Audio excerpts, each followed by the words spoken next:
जय हिंद दोस्तों, मैं उपेंद्र कुमार आप सभी का स्वागत करता हूं अपने चैनल वीके ट्यूटोरियल में। आज हम लोग पढ़ेंगे संवैधानिक उपचारों का अधिकार। इससे पहले हमने सारे वीडियो को मौलिक अधिकार से संबंधित पढ़ाए हैं दोस्तों, उसको जा करके प्लेलिस्ट या आई बटन में क्लिक करके देख सकते हैं। यहाँ पर आज जो पढ़ने जा रहे हैं दोस्तों वो लास्ट वीडियो है और यहाँ पर देखेंगे तो 32 से लेकर के 35 तक जो भी अनुच्छेद में प्रावधान है सारे को हम लोग बाई वन करके देखेंगे। अब यहाँ पर सबसे मुख्य जो चीज़ें हैं दोस्तों वो आपका है अनुच्छेद 32 जो है सबसे वीवीआई है और सबसे ज़्यादा प्रश्न पूछा जाता है। 32 में क्या कह रहा है दोस्तों कि संवैधानिक उपचारों का अधिकार। संवैधानिक उपचारों का अधिकार को यहाँ पर साफ शब्दों में समझ सकते हैं दोस्तों कि ये आपके मौलिक अधिकार के संरक्षण का अधिकार। ये भी प्रश्न पूछेगा डायरेक्ट रूप से कि मौलिक अधिकार के संरक्षण का अधिकार किस अनुच्छेद में उल्लेख है, तो वहाँ पर आप डायरेक्ट 32 कीजिएगा। ये आर्टिकल इतने इम्पोर्टेंट है कि अम्बेडकर जी ने इस आर्टिकल को अगर देखें दोस्तों तो उन्होंने कहा कि पूरे संविधान में सबसे अगर ज़्यादा कोई महत्वपूर्ण आर्टिकल है तो आपका 32 है। इसी चलते उन्होंने संविधान की आत्मा कहा। B.R. अम्बेडकर ने आपके अनुच्छेद 32 को संविधान की आत्मा एवं हृदय कहा। इन्होंने इसका अध्ययन करते हुए ये कहा दोस्तों कि अगर पूरे संविधान में देखा जाए तो अनुच्छेद 32 के बिना आपका संविधान जो है अर्थहीन है, इसका कोई मतलब ही नहीं है। इन्होंने इतना तक ये बात को कह डाला। इसी चलते इन्होंने विशेष रूप से इस नाम को दिया कि पूरे संविधान की कोई आत्मा है तो आपका 32 आर्टिकल है, क्योंकि ये पूरे जो अधिकार दिए हुए हैं उसका संरक्षण प्रदान करता है। और संविधान में यहाँ तो कहा गया दोस्तों, जब सुप्रीम कोर्ट ने इसकी व्याख्या की तो व्याख्या करने के दौरान कहा गया कि पूरे संविधान में आप तो आर्टिकल को संशोधन करके परिवर्तन कर सकते हैं, लेकिन अनुच्छेद 32 को कहा गया कि आप इसे संविधान में संशोधन करके भी परिवर्तन नहीं कर सकते हैं। यानी कि समझ सकते हैं आर्टिकल कितना इम्पोर्टेंट है आपके लिए। कभी भी अगर सरकार चाहेगी, कोई भी राज्य सरकार, केंद्र सरकार, तो आपके जो अधिकार दिए हुए हैं आपके उस अधिकार को नहीं छीन सकती। आपको पता होगा किसी भी प्रोविज़न को बदलने के लिए आपके संविधान में संशोधन करना पड़ता है, तो यहाँ पर यह कह दिया गया कि आप संविधान में संशोधन करके भी इसको बदल नहीं सकते हैं। तो यानी कि ये इम्पोर्टेंट है, इसी चलते आपके एग्जाम में बार बार रिपीटेड होते रहता है। अब यहाँ पर एक प्रोविज़न है दोस्तों कि इसका संरक्षण कौन देगा, यानी कि जो आपके मौलिक अधिकार है उसको संरक्षण देने का काम कौन करेगा। तो यहाँ पर आप जानते होंगे कि उसका संरक्षण देने के लिए कौन है, सुप्रीम कोर्ट है एंड हाई कोर्ट है। ये दोनों आपको संरक्षण प्रदान करेगा। तो यहाँ पर अगर सुप्रीम कोर्ट और हाई कोर्ट पढ़ेंगे तो आप सोचते होंगे कि रिट जारी करने का अधिकार, तो अनुच्छेद यही 32 के अंतर्गत जो है सुप्रीम कोर्ट 5 प्रकार की रिट जारी करती है। इसी प्रकार जो है हाई कोर्ट को भी अधिकार दिया गया है आर्टिकल 226 के तहत रिट जारी करने का। और ये भी रिट जारी करती है कितने प्रकार से, 5 प्रकार के। इसके अलावा भी कर सकती है, अन्य रिट भी जारी कर सकती है। अब यहाँ पर बात आता है दोस्तों कि रिट का प्रोविज़न कहाँ से शुरू हुआ, कैसे आया हमारे संविधान में, थोड़ा सा इसकी चर्चा कर लेते हैं। तो आप जानते होंगे कि मौलिक अधिकार की सबसे पहली अवधारणा कहाँ विकसित हुई थी, तो इंग्लैंड में विकसित हुई थी, ब्रिटेन में विकसित हुई थी। जब वहाँ के प्रिंस यानी कि राजा जो जॉर्ज थे, राजा जॉन, जॉर्ज नहीं दोस्तों, जॉन, राजा जॉन ने कुछ लोगों को अधिकार प्रदान किया था 1215 ईस्वी में, और यहीं से मौलिक अधिकार की शुरुआत होती है।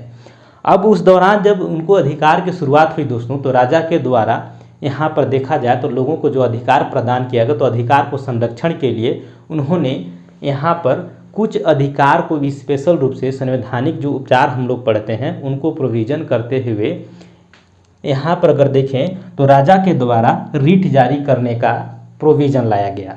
यानी कि उसके संरक्षण कैसे दिया जाए, लोगों की मांग जब उठी तो मौलिक अधिकार की मांग यहीं से उठती है। और यहाँ के बाद देखें तो आपका फ्रांस में आता है बात, फ्रांस के बाद अमेरिका में आता है, अमेरिका के बाद देखें दोस्तों तो अमेरिका के संविधान से ही हमारे देश में इसको लिया गया है। लेकिन रिट जारी करने का प्रोविज़न यही ब्रिटेन से ही शुरू होता है। अब ब्रिटेन के द्वारा जो रिट जारी किया जाता था दोस्तों, तो रिस में यहाँ पर उसको कहा गया विशेषाधिकार, यानी कि ये विशेष प्रकार के अधिकार दिया हुआ है जो आपसे कोई नहीं छीन सकता, चाहे वो राजा हो, महाराजा हो, कोई भी हो, चाहे वो आपके राष्ट्रपति हो, प्रधानमंत्री हो, कोई आपको छीनने का अधिकार नहीं है।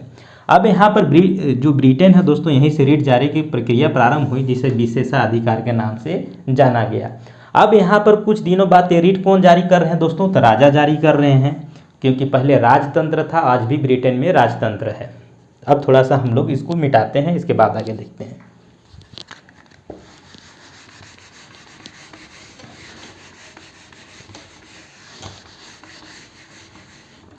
तो थोड़ा समझिएगा, हाई कोर्ट रीट अनुच्छेद कितना जारी करता है दोस्तों? तो 32। उसी प्रकार इसको ऐसे कर लीजिए, सुप्रीम कोर्ट जो रीट जारी करेगा वो आपका 32 में करेगा, और हाई कोर्ट कितने अनुच्छेद के तहत जारी करता है? तो 226 के तहत जारी करता है। अब प्रोविजन ये है दोस्तों कि जो राजा जो जारी कर रहे थे आपके रीट, तो राजा के बाद कुछ दिनों बाद ये रीट जारी करने का अधिकार दिया गया न्यायालय को। अब न्यायालय रीट जारी करते थे, तो भारत में आपको पता होगा कि जब यहाँ पर रीट जारी करने के बाद जब न्यायालय के आया, तो न्यायालय ने जब रीट जारी शुरू किया, तो आपको पता होगा कि भारत में 3 प्रेसिडेंसी अंग्रेजों के बहुत रूप से फेमस थी। वो कौन कौन सा था दोस्तों? कलकत्ता, मद्रास और मुंबई। ये 3 प्रेसिडेंसी थी जो रीट जारी कर सकते थे। तो प्रश्न भी पूछा जाता है कि 1950 से पहले संविधान लागू नहीं हुआ था, यानी कि जब अंग्रेजों का काल था तो रीट कौन जारी करता था? तो उस समय रीट कौन जारी करते थे? तो न्यायालय के द्वारा किया जाता था, और कलकत्ता, मुंबई और मद्रास के जो वहाँ के हाई कोर्ट थे उनको रीट जारी करने का अधिकार दिया गया, यहाँ के हाई कोर्ट को। अब हमारे जब संविधान लागू हुआ, तो आपको पता होगा कि संविधान लागू हुआ तो उस समय मूल अधिकार को शामिल किया गया। इसकी मांग अंग्रेजों के द्वारा ही उठी गई थी, यानी अंग्रेजों के काल में ही कांग्रेस द्वारा उठाई गई। अब यहाँ पर देखिए दोस्तों, तो जो सरदार पटेल जी थे, तो आपके मौलिक अधिकार के परामर्शदाता समिति बने थे, और एक उप समिति बनी थी, उसके JB कृपलानी अध्यक्ष बने थे। अब यहाँ पर जब इन्होंने इस चीज़ को शामिल किया, तो शामिल करने के दौरान अब यहाँ पर जब से 1950 से रीट जारी करने का अधिकार मिल गया किसको? हाई कोर्ट को एंड सुप्रीम कोर्ट को। ये दोनों को रीट जारी करने का अधिकार मिला। और किस अनुच्छेद के तहत मिला दोस्तों? तो अनुच्छेद मिला हाई कोर्ट को 226 में प्रोविजन किया गया, और सुप्रीम कोर्ट के लिए प्रोविजन किया गया आपका जो 32 आर्टिकल हो, उसी के तहत ये रीट जारी कर सकते हैं। यानी कि यहाँ पर ये प्रोविजन आप समझ में आ गया होगा कि रीट जारी करने का प्रस्ताव जो है जब से संविधान लागू हुआ तब से हुआ। तो एक बात ये भी आती है, क्या इसके जो निचले अदालत होते हैं, हाई कोर्ट से निचले अदालत जो अधीनस्थ न्यायालय कहते हैं हम लोग, जैसे कि जिला सत्र न्यायाधीश वगैरह आप लोग पढ़ते हैं, मुंसिफ न्यायालय वगैरह पढ़ते हैं, तो उनको भी रीट जारी करने का अधिकार है। तो जिला सत्र न्यायालय वगैरह को भी रीट जारी करने का अधिकार है, लेकिन उसके लिए अधिकार का प्रावधान कौन करेगा? संसद करेगा। अगर संसद ने प्रोविजन कर दिया गया कि हाई कोर्ट या सुप्रीम कोर्ट के जो अधीनस्थ न्यायालय काम कर रहे हैं उनको भी रीट जारी करने का अधिकार है, तो भी रीट जारी कर सकते हैं। लेकिन अभी तक, यानी कि 1950 से 2020 तक अभी तक ये अधिकार नहीं दिया गया है। अगर भविष्य में दिया जाता है तो उसकी अध्ययन तब आप कीजिएगा। यानी कि अभी जो आपके रीट जारी करने का अधिकार अगर प्रश्न में पूछेगा कि किसके पास है, तो आपको बता सकते हैं कि हाई कोर्ट और सुप्रीम कोर्ट के पास है। ये रीट क्यों जारी किया जाता है दोस्तों? तो आपके अधिकार को संरक्षण के लिए जारी किया जाता है। अब यहाँ पर बात आती है दोस्तों कि क्या अधीनस्थ न्यायालय भी रीट जारी कर सकते हैं? तो हाँ, कर सकते हैं, लेकिन संसद जब उसकी मंजूरी देगी तब, यानी कि संसद जब ये चीज़ों का प्रावधान कर देती है तब वो भी रीट जारी कर सकते हैं। अब इतना समझ में आ गया होगा दोस्तों। तो ये 5 प्रकार की रीट क्या है उसको अब थोड़ा समझिए।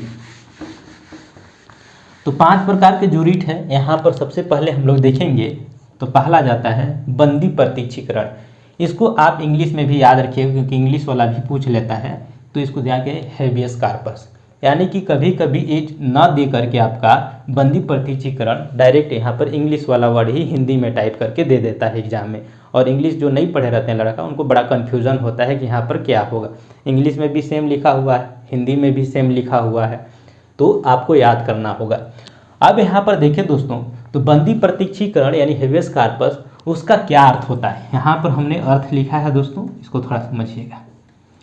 इसका अर्थ हो गया कि सशरीर प्राप्त करना या को प्रस्तुत किया जाए। इसका शाब्दिक अर्थ यही है। लैटिन भाषा में अगर बंदी प्रत्यक्षीकरण का अर्थ को अगर देखिएगा तो उसका शाब्दिक अर्थ निकलता है को प्रस्तुत किया जाए। अब थोड़ा इसको समझिएगा, एकदम याद हो जाएगा दोस्तों, वीडियो में बने रहिए बस। बंदी प्रत्यक्षीकरण यानी किसी व्यक्ति को आप बंद करके प्रतीक्षा करा रहे हैं। बंदी प्रत्यक्षीकरण मतलब क्या होता है कि बंदी बना लिया गया और बंदी करके उसको प्रतीक्षा करवा रहे हैं। वैसी स्थिति में जब व्यक्ति न्यायालय के समक्ष दरवाज़ा खटखटाएगी, यानी न्यायालय के समक्ष जाएगी, यानी कि वो व्यक्ति तो बंद है लेकिन उसके जो घर वाले होंगे, यानी उसके माध्यम से जो व्यक्ति न्यायालय के शरण में जाएगा, वो बात को वहाँ पर रखेगा न्यायालय में कि इस व्यक्ति को किस आधार पर इसको बंद करके रखा गया है। तो ऐसी स्थिति में न्यायालय के द्वारा रिट जारी की जाती है, जो वहाँ पर पदाधिकारी, जो भी आपके अधिकारी जो उसको बंदी बना करके रखें, उनके खिलाफ रिट जारी होगा। और रिट में कहा जाता है दोस्तों कि आप सशरीर, जिसको आप बंदी बनाए हैं उसको सशरीर उपस्थित कीजिए। कहाँ उपस्थित कीजिए? तो कोर्ट एक समय देगा कि मान लीजिए 11 बजे, और स्थान दे देगा कि मान लीजिए कि रांची हाई कोर्ट या पटना हाई कोर्ट, चाहे कहीं पर भी जहाँ पर भी प्रोविज़न हो, वहाँ बोल देगा कि हाई कोर्ट में उपस्थित होइए। तो यानी कि निश्चित समय और निश्चित स्थान पर उस व्यक्ति को वहाँ पर सशरीर उपस्थित होना होगा। अगर व्यक्ति सशरीर उपस्थित नहीं होता है, थोड़ा समझिएगा, तो वहाँ पर उसके वकील जो होंगे, यानी कि उसके जो दलील करने वाले होंगे, वो उपस्थित हो सकते हैं। जरूरी ये नहीं है कि वहाँ पर व्यक्ति उपस्थित हो ही, लेकिन उसके द्वारा उपस्थित होने की जब बात होती है तो ज़्यादातर लोग उपस्थित होते ही हैं, और नहीं होने पर उनके द्वारा जो प्रतिनिधि भेजे जाते हैं, यानी कि जो वकील वहाँ पर प्रतिनिधित्व करते हैं, वो उनकी बातों को रख सकते हैं, ताकि यहाँ पर उचित और अनुचित जो जज हैं वो सुन करके इस चीज़ को निर्णय कर सके कि हाँ व्यक्ति को किस आधार पर बंद करके रखा गया है। तो ये समझ में आ गया होगा दोस्तों कि बंदी प्रत्यक्षीकरण यानी उन अधिकारियों के खिलाफ जारी किया जाता है जो कुछ लोगों को बंदी बना करके वहाँ पर रखे हुए हैं। तो उनको किस आधार पर अब बंदी बनाए गए हैं, इसकी जांच पड़ताल करने के लिए क्या वो बंदी बनाना उचित है या अनुचित है, इसका निर्णय करने के लिए कोर्ट जो है वो बोलता है कि व्यक्ति को सशरीर उपस्थित कराइए। तो क्लियर हो गया होगा। अब हम बात करेंगे परमादेश। ये सभी रिट कौन जारी कर रहे हैं दोस्तों? तो हाई कोर्ट या सुप्रीम कोर्ट जारी करेगी। अब थोड़ा समझिएगा, दूसरा आता है आपका परमादेश, परम आदेश। इसको हिंदी में तोड़ के पढ़िएगा तो ये होता है परम मतलब सबसे ऊंचा, और आदेश मतलब सबसे ऊंचा चीज़ जो है, ऊंचा में यहाँ पर समझना है न्यायिक प्रक्रिया से, यानी कि ऊंचा सबसे राज्य का सबसे ऊंचा अदालत हाई कोर्ट, और अगर केंद्र की बात करें सबसे ऊंचा अदालत कौन सा है यानी पूरे भारत देश का, तो सुप्रीम कोर्ट है। अब यहाँ पर सबसे ऊंची अदालत क्या बोलती है कि परम आदेश, यानी परम यानी कि सबसे ऊपर, और आदेश देती है यानी कुछ आदेश देने का काम करती है। क्या आदेश देती है दोस्तों? तो इसका हिंदी है कि हम आदेश देते हैं, इसका अर्थ है परमादेश का, जो आप यहाँ पर मेंडमस कहते हैं। इंग्लिश वाले को बहुत जरूरी है याद करना यहाँ पर विशेष रूप से, यानी कि कोर्ट आदेश देती है। कोर्ट क्या कर रही है कि हम आदेश देते हैं। ये किसके खिलाफ जारी होगा? तो उन अधिकारियों के खिलाफ जारी होगा जो अपने कर्तव्यों का पालन ठीक ढंग से नहीं कर रहे हैं। यानी कि यहाँ पर देखिए तो कुछ अधिकारी को कुछ कर्तव्य होते हैं कि आपको ये काम दिया जाता है। आप जैसे डीजीपी हैं, आप आईएएस ऑफिसर हैं, तो आपको कुछ काम है जिला में करना, और वहाँ पर ऐसी परिस्थिति में आप अपने काम को सही ढंग से नहीं कर रहे हैं, तो कोर्ट यहाँ पर आदेश देगी, यानी कि एक पत्र के माध्यम से, आज्ञा पत्र के माध्यम से कहेगी कि आप अपने कामों को अच्छे से कीजिए, यानी कि जो आपके अधिकार हैं उसका प्रयोग करते हुए आप काम को, अपने कर्तव्य को निभाइए। तो यहाँ पर समझ सकते हैं कि परमादेश यानी कोर्ट आदेश देने का काम करती है कि अपने कर्तव्यों का पालन आप कीजिए पदाधिकारियों को। अब यहाँ पर दो चीज़ें आती हैं दोस्तों, कोर्ट यहाँ पर दो चीज़ों का बात करती है। एक हो गया प्रतिषेध और दूसरा हो गया उत्प्रेषण। प्रतिषेध यानी प्रोहिबिटेशन। तो प्रोहिबिशन क्या होता है दोस्तों, इसको समझिएगा। प्रतिषेध यानी कि क्या कहा जा रहा है कि मना किया जा रहा है किसको, यहाँ पर देखें तो इसका शाब्दिक अर्थ होता है प्रतिषेध का मना करना। मना किया किसको जा रहा है दोस्तों? तो यहाँ पर थोड़ा समझिएगा कि दोनों प्रोविज़न है वो न्यायालयों को मना किया जा रहा है। कौन से न्यायालय को? अधीनस्थ न्यायालयों को। हाई कोर्ट के नीचे जो सत्र जिला न्यायालय वगैरह जो है उनको मना किया जा रहा है। तो यहाँ पर ये भी प्रश्न बनता है कि जो न्यायालय के खिलाफ कौन से रिट जारी किया जाता है, तो दोनों को याद रखना, प्रतिषेध और उत्प्रेषण दोनों है न्यायालय के खिलाफ ही जारी किया जाता है। अब प्रतिषेध क्या है? प्रतिषेध कह रहा है दोस्तों कि मना करना, यानी कि हाई कोर्ट या सुप्रीम कोर्ट जब रिट जारी कर रही है तो उसके अधीनस्थ न्यायालय हैं, उनको क्या चीज़ के लिए मना कर रहा है तो उसको समझिएगा। कोई भी अधीनस्थ न्यायालय उनका एक अधिकार क्षेत्र होता है। अगर उस अधिकार क्षेत्र से वो न्यायालय बढ़ के काम कर रहा है तो उनको क्या करेगी, सुप्रीम कोर्ट या हाई कोर्ट जो रीट जारी कर रही है वो मना करेगी, बोलेगी कि आपके अधिकार क्षेत्र में नहीं है, आप इस काम को नहीं कर सकते हैं। तो किनके खिलाफ, अधीनस्थ न्यायालयों के खिलाफ मना कर रही है कि अपने अधिकार क्षेत्र से आप बाहर काम मत कीजिए, मना कर रही है, प्रोहिबिटेशन यानी कि मना करना, प्रतिषेध करना। यहाँ पर दूसरा जो होता है दोस्तों, अगला आ रहा है कि उत्प्रेषण, यानी क्या बोलता है, इसको पढ़ लीजिए।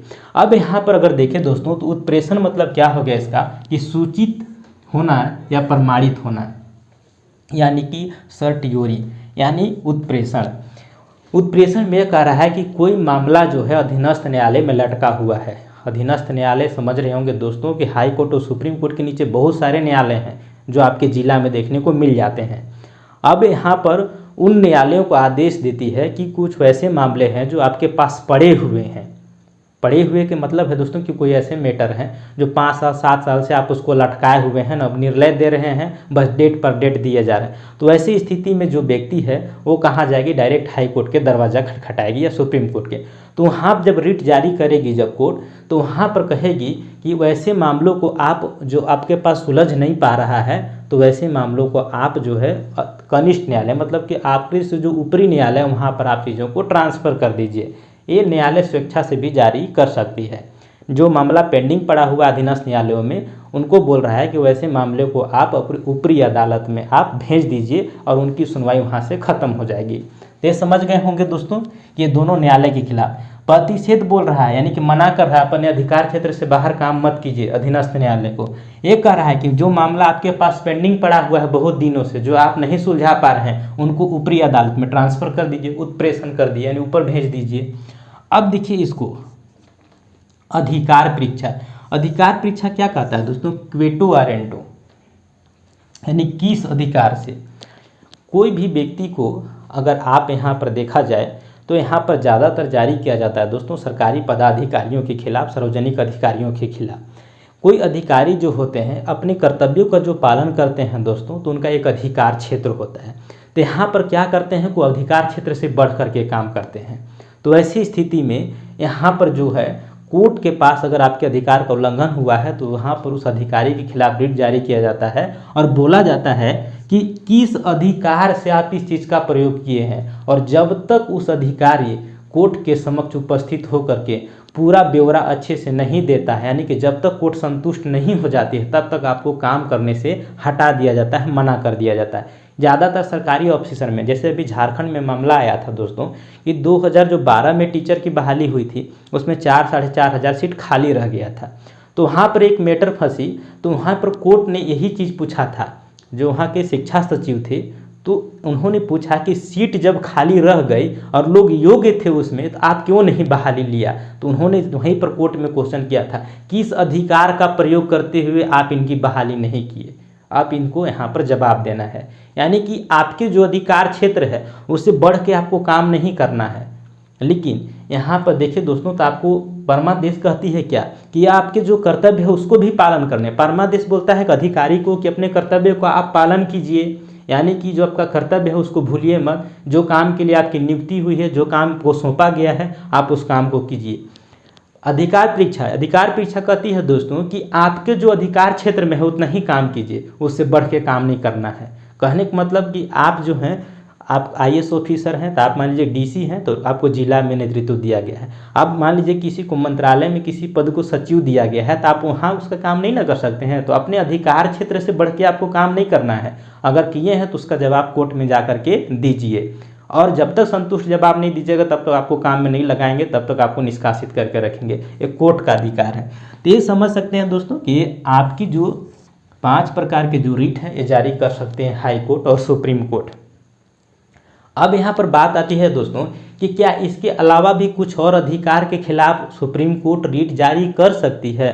तो सुप्रीम कोर्ट के रिट जारी करने का अधिकार दोस्तों सीमित है, यानी कि इतना ही तक वो जारी कर सकती है। ये अधिकार जो है दोस्तों सुप्रीम कोर्ट के द्वारा ये पूरे भारत देश में, यानी पूरे भारत समझ रहे हैं दोस्तों, तो पूरे भारत के लिए किसी पर भी किसी व्यक्ति के खिलाफ ये जारी कर सकते हैं। यानी यहाँ पर देखें तो किसी भी नागरिक के खिलाफ, जो नागरिक में आते हैं, तो उनके खिलाफ ये जारी किया जा सकता है। लेकिन ये कितने अधिकार क्षेत्र कहाँ तक है दोस्तों कि पूरे भारत तक है और भारत सरकार तक है। अब यहाँ पर बात आती है दोस्तों हाई कोर्ट। तो हाई कोर्ट के थोड़ा सा रिट जारी करने का अधिकार विस्तृत है दोस्तों। ये भी प्रश्न एग्जाम में बार बार फंसाता है और लड़का लोग फंस जाता है।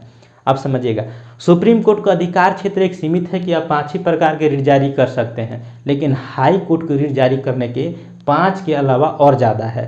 थोड़ा सा यहाँ समझिएगा, जस्ट अपोजिट, क्योंकि सुप्रीम कोर्ट आप जो है ऊपर में है, हाई कोर्ट थोड़ा सा नीचे है। यानी कि यहाँ पर अगर देखें तो हाई कोर्ट को थोड़ा सा अधिकार क्षेत्र इसमें ज़्यादा दिया गया है, यानी कि ये जो 5 रिट के अलावा किसी अन्य प्रकार के भी रिट हाई कोर्ट जारी कर सकती है। यही प्रश्न पूछा जाता है कि रिट जारी करने का अधिकार में विस्तार सबसे ज़्यादा किसका है। तो लड़का लोग क्या करता है कि यहाँ पर आंख बंद करके सुप्रीम कोर्ट मारता है। तो आप भी आंख बंद करके मत मारिएगा वहाँ पर, क्योंकि अधिकार जो है आपका जो हाई कोर्ट का है वो रिट जारी करने के विषय में इसका थोड़ा सा विस्तार है।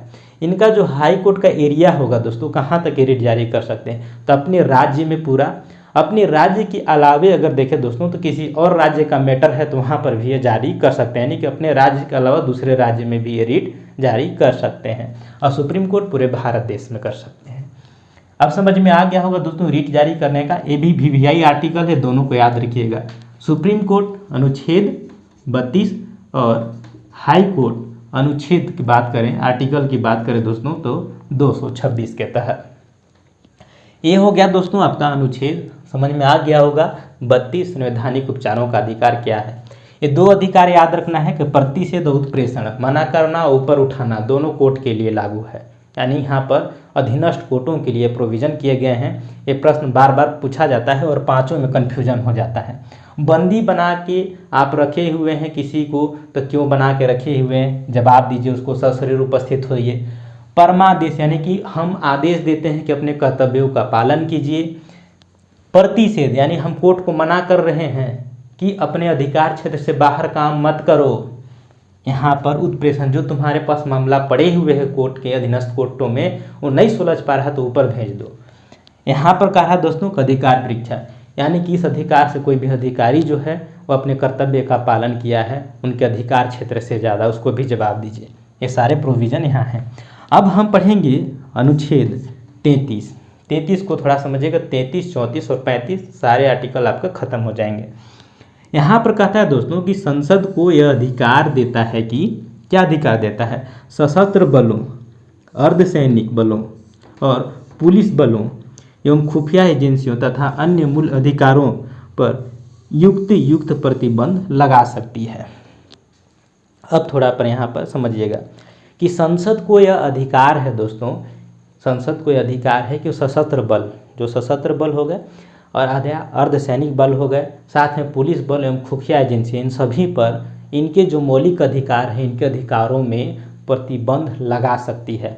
और इसी अधिकार के प्रयोग करते हुए संसद ने 1950 ईस्वी में कानून पारित किया और 9 सेना अधिकारी और इसके बाद जो आपके आते हैं वायुसेना अधिकारी, ये दोनों पर कुछ प्रोविज़न किए गए और कहा गया कि कोई भी आप सैन्य संबंधी अधिकारी होंगे, उसमें सैन्य के दौरान अगर देखें दोस्तों तो जो उनके खाना पकाने वाला नाई बढ़ई वगैरह उनकी भी नियुक्ति होती है। तो उन सभी को कहा गया कि आप जो है किसी भी राजनीतिक दल से सदस्य नहीं बन सकते, न किसी राजनीतिक दल से आप संबंध रख सकते हैं। आपको पत्रकार के समक्ष यानी मीडिया के समक्ष जाकर के किसी चीज़ों का डायरेक्ट जवाब नहीं देना है, यानी कि पत्रकारिता से आपको दूर रहना है। इन सब चीज़ों को तो आप देखते हैं कि उनकी अभिव्यक्ति की स्वतंत्रता छीना जा रहा है, क्योंकि आप अभिव्यक्त कर सकते हैं।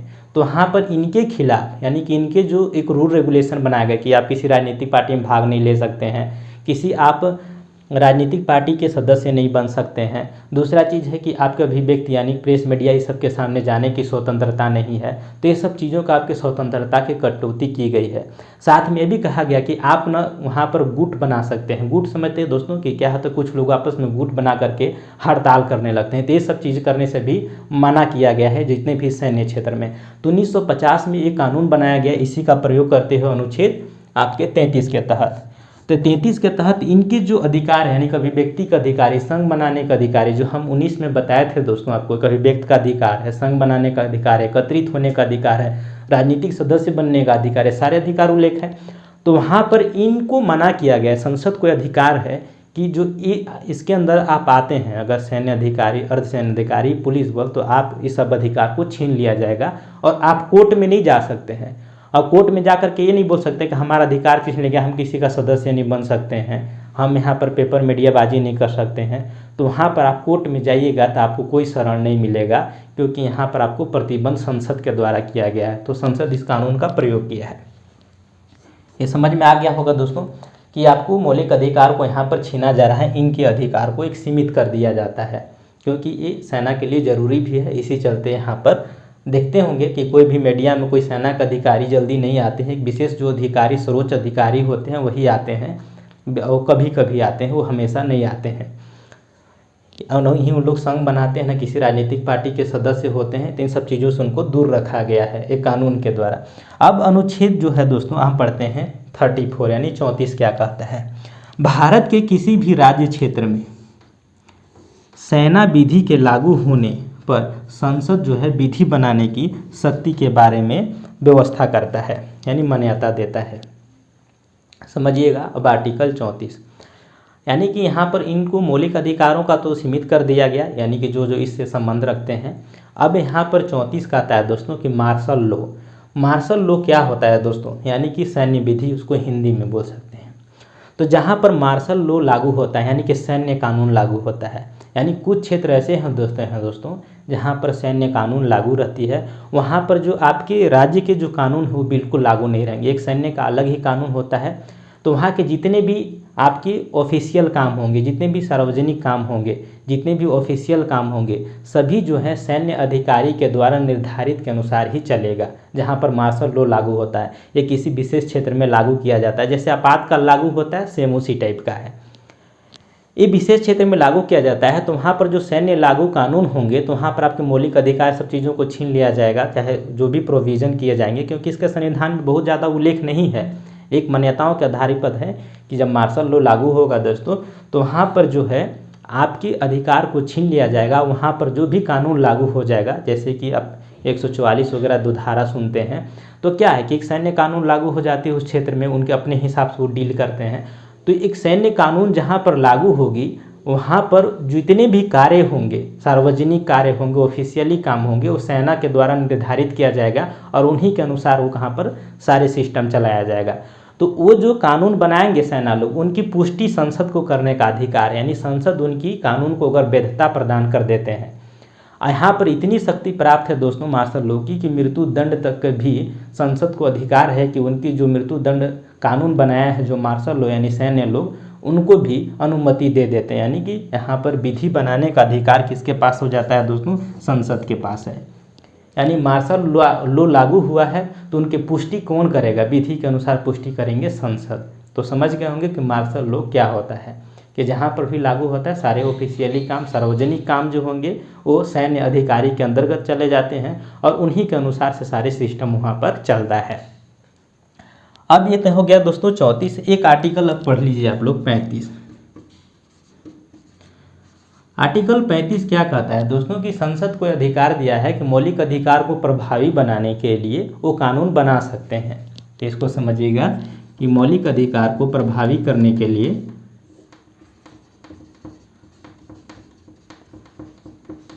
मौलिक अधिकार को प्रभावी बनाने के लिए